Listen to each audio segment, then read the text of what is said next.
Tu es la preuve que Jésus brandit ou veut brandir aux incrédules, aux hésitants, aux réfractaires, si on peut le dire, à son appel d'amour. Ceux qui doutent de son existence, ceux qui doutent du caractère actuel de son message, de son appel, ceux qui doutent de son efficacité et de tout ce qui le concerne, Jésus leur répond et leur a répondu à travers toi, c'est-à-dire à travers le salut qu'il t'a donné et à travers ce qu'il fait. Et pour cela, si les gens continuent à douter, c'est parce que quelque part tu te tais ou alors tu t'es caché et que tu ne laisses pas le message que Jésus leur a adressé leur parvenir. Je voudrais que nous lisions, avant que nous continuions, lisons un verset. Nous sommes dans Actes chapitre 4 et nous allons lire à partir du verset 18. Ok, verset 18. Lisons dans la version du français courant. Ils les rappelèrent alors et leur interdit catégoriquement de parler ou d'enseigner au nom de Jésus. Verset 19, mais Pierre et Jean leur répondirent, jugez vous-même s'il est juste devant Dieu de vous obéir à vous plutôt qu'à lui. Verset 20, quant à nous, nous ne pouvons pas renoncer à parler de ce que nous avons vu et entendu. Quant à nous, nous ne pouvons pas renoncer. L'une des caractéristiques d'un témoin, c'est qu'il ne peut pas se taire. Je pense que nous en rencontrons. Il est difficile quand un homme a expérimenté, quand vous lisez même les évangiles, je crois qu'on a pris le cas de la veuve de la femme samaritaine. Jésus n'a pas eu besoin de lui dire, elle a allé parler. Le paralytique l'aveugle de naissance de Jean 9 et presque tous les autres, on n'a pas besoin de leur dire. Il y en a même où Jésus disait, non, tais-toi, ne pas parler. Celui qui a expérimenté ne peut pas se taire. On ne peut pas fermer sa bouche. Donc du coup, j'ai envie de me poser la question, avec tous les disciples de Jésus que nous avons, qui sont remplis sur les réseaux sociaux, pourquoi les témoignages n'abondent pas? On parcourt les statuts des enfants de Dieu, on parcourt les groupes dans lesquels sont des enfants de Dieu. Il y a beaucoup de prédications. On relaie le message du dimanche, je ne refuse pas. Mais on veut des témoignages. On veut des témoignages. On veut des témoignages, frères et sœurs. Il y a des frères qui sont en train de mourir. Il y a des frères qui sont au bord de l'apostasie. Il y en a qui ont rétrogradé complètement parce qu'ils avaient besoin d'un point d'appui. Ce témoignage-là, le témoignage de ton expérience, ce que Christ leur a adressé à partir de toi. Il y a des inconvertis qui sont à deux doigts de signer des pactes qui vont engager leurs âmes parce qu'ils ont cherché des repères, ils n'en ont pas trouvé. Pourtant, ton histoire peut changer. Je pense que pour ceux qui me suivent sur certains projets dans les médias chrétiens, il y a par exemple 2 émissions qu'on a faites. Une, sur quelqu'un qui s'est retrouvé en train d'être dans une entreprise multinationale où il a obtenu un poste qui a été créé spécialement pour lui alors que sa demande avait été rejetée auparavant. Tellement de bien-aimés ont été édifiés par ce témoignage. Ils savent désormais que Dieu est capable. C'est pas parce qu'on a rejeté ton dossier que forcément tu n'auras plus d'emploi. Dieu peut, parce qu'il y a un témoin et ce témoin-là avait parlé. Il y a un autre que j'ai reçu. Lui, il a construit la maison alors qu'il n'avait pas de salaire, il n'avait pas d'emploi. Et aujourd'hui, il est chez lui. Et ça, je ne dis pas les choses qu'on raconte. Je connais le domicile, j'y ai déjà été. Et comme on le dit, hein, ce n'est pas une maison en carabote, pas du tout. C'est un domicile très beau. Et les matériaux sont des matériaux de qualité. Également, c'est un témoin. Aujourd'hui, les frères savent qu'en réalité, être propriétaire, oui, c'est vrai, il faut travailler. Vous savez qu'on j'encourage le travail. Mais il y a une autre dimension de Dieu qu'on peut expérimenter là-dedans. Alors, on ne peut pas. Les apôtres disent que nous ne pouvons pas ne pas parler. Nous ne pouvons pas. C'est pour ça que je voudrais encourager les leaders. N'empêchez pas que les gens partagent des témoignages. Il faut même qu'on crée des initiatives pour que les gens témoignent. L'absence de témoins est en train de faire grandir l'incrédulité, la démission.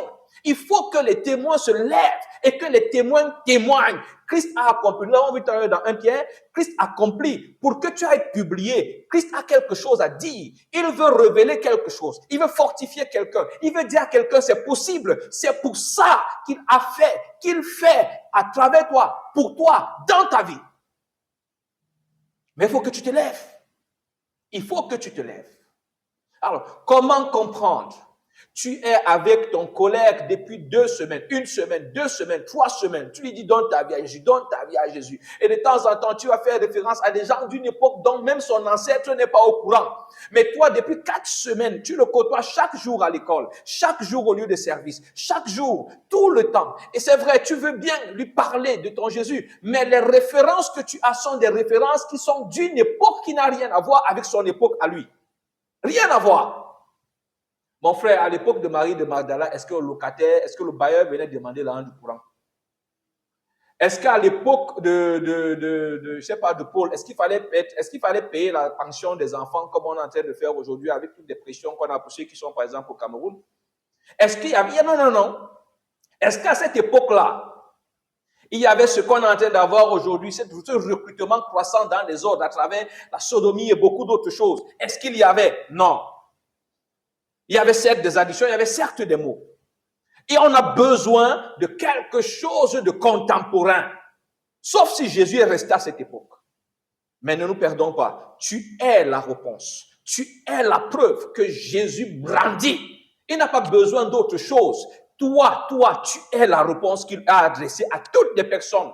À ces personnes qui ne croient pas que la prière marche. Jésus t'a suscité pour que désormais, par toi, quand ta bouche s'ouvre pour parler de ce que tu as expérimenté, que les gens croient que ça marche, que les gens qui t'ont vu quand tu étais dans la situation A, après maintenant tu as prié, maintenant la situation a changé, tu leur partages ça et ils peuvent encore le voir. C'est pour ça que Jésus a fait ça. Pour qu'ils sachent et qu'à leur tour, parfois qu'ils viennent humblement te dire, tu sais, moi je ne sais pas prier. Apprends-moi à prier. Je veux prier comme toi. Parce qu'ils auront vu, comme la femme samaritaine, à cause de ce qu'elle a dit, ils s'intéressent. Donc, je voudrais, toi qui, je sais pas, il y a quelque chose que je ne comprends pas. Toi qui te tais, est-ce que tu as idée du nombre de frères que tu es en train de vendre? Des frères qui ont besoin de ton témoignage. Mon frère, prends la parole à la réunion d'assemblée, demande la parole pour partager ton témoignage. Il y a une nouvelle âme là, qui ne sera pas, Dieu n'a pas prévu visiter cette âme-là par le message du jour. C'est ton témoignage. Il y a un frère là, il a prié que Dieu lui réponde. Il a prié que Dieu le fortifie et Dieu a prévu, en mettant dans ton cœur là qu'il faut que tu ailles parler de ce qu'il a fait. Parce que c'est ça dont il a besoin. C'est ce que Dieu a prévu pour lui. Mais toi, tu décides de te taire. Toi, tu décides de te taire. Alors, je revenais dans le dit, tous ces enfants de Dieu, disciples de Christ, qui sont dans les réseaux sociaux, dans les groupes et tout le reste, et qui peuvent faire 1 semaine, 2 semaines. C'est vrai, on va retrouver, on va partager les prédications, on va partager, je ne refuse pas, mais on veut ton témoignage, je reprends, on veut ton témoignage. On veut savoir, on veut quelque chose de récent, de frais. Depuis 1 mois, Jésus n'a rien fait. On en a besoin. On en a besoin. L'une des choses, par exemple, qui m'intéresse depuis quelque temps, et c'est on dû le remarquer, et une des choses à laquelle je m'investis, c'est de promouvoir les témoins. De promouvoir les témoins. Parce que je me rappelle de cette époque, et je crois que je l'ai partagé précédemment. Je me rappelle de cette époque-là où j'avais besoin. Et je me rappelle de ces moments-là souvent où je peux avoir besoin, où j'écoute une histoire et elle me fortifie. J'écoute l'expérience de quelqu'un, ça me fortifie. C'est pour ça qu'il y a un type d'enseignant qui m'intéresse plus qu'un autre. Et je crois que c'est en remarquant un recrutement qu'on a essayé de faire là-dessus. Je vais prendre un message comme la foi. Frère, dans la Bible, on a tellement d'enseignements sur la foi. Quand on parle même de la foi, on va nous parler d'Enoch, d'Abraham, et c'est autant d'expériences différentes de la foi. Donc, dans la Bible, je peux lire ce qui est écrit là-dedans. Je peux le lire, c'est écrit, c'est à la disposition de tout le monde, même celui qui n'aime pas Dieu, c'est disponible. Mais un frère qui a fait face à des challenges et il a triomphé par la foi, c'est un enseignant qui m'intéresse. Peu importe qu'il ait un titre ou qu'il n'ait pas de titre. Et bien aimé leader, c'est ce type d'enseignant qu'il faut inviter dans vos assemblées, dans vos émissions. Parce que celui-là, certes, il y a la théorie à laquelle tout le monde a accès, mais il a expérimenté. Donc, au-delà de la théorie que tout le monde connaît, il a une expérience qui peut transmettre la vie, qui peut motiver, qui peut relever. Il parle de manière concrète, de manière actuelle, de manière factuelle de la foi. Là encore, on est dans l'époque de la femme d'Abraham. Voilà, elle n'avait pas que douter, Sarah n'a pas douté. C'était il y a longtemps. Il y a longtemps. Il y a longtemps. Est-ce qu'il n'y a pas une autre Sarah qui était de voir ne pas accoucher et puis elle a accouché? Et puis Dieu lui a dit, fais-moi confiance, et puis elle a fait confiance. Cette Sarah-là, je veux qu'elle vienne enseigner les femmes de la communauté que je dirige sur la foi. Je veux qu'elle enseigne les jeunes sœurs. Je veux qu'elle enseigne les sœurs qui sont arrêtées sur la foi. Il faut qu'on lui donne la parole à cette Sarah-là, cette Sarah contemporaine. Pour que, par ce qu'elle a vécu, parce qu'elle est témoin de ce que la foi, le message de la foi est encore actuel. Elle est la preuve que Dieu nous donne. Par elle, Dieu nous dit, mes enfants, continuez à croire comme Abraham. Par ce frère, Dieu continue à nous dire, ces personnes-là, il faut qu'on leur donne la parole. Ces personnes-là, ce sont les enseignants que nous voulons. On voit que les gens qui vont venir tellement nous raconter, en araméen, grec et tout, c'est pas mauvais, je ne refuse pas. Mais je vous assure, il faut côtoyer de près les batailles des frères.